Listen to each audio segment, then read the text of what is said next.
সম্প্রতি বাংলাদেশে দুর্গা প্রতিমার মূর্তি ভাঙা এবং সংখ্যালঘুদের ওপর বর্বরোচিত হামলার প্রতিবাদে মৌন ধিক্কার মিছিল করল বিজেপির মাল টাউন মণ্ডল কমিটি।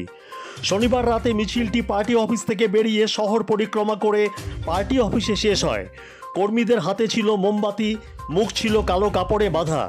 মিছিলে অংশ নেন মাল টাউন মণ্ডল সভাপতি দেবাশিস পাল, নবীন সাহা, সুজয় চক্রবর্তী, মহুয়া মিত্র প্রমুখ। মালবাজার থেকে শম্পা ভট্টাচার্যের রিপোর্ট, নিউজ বেঙ্গল।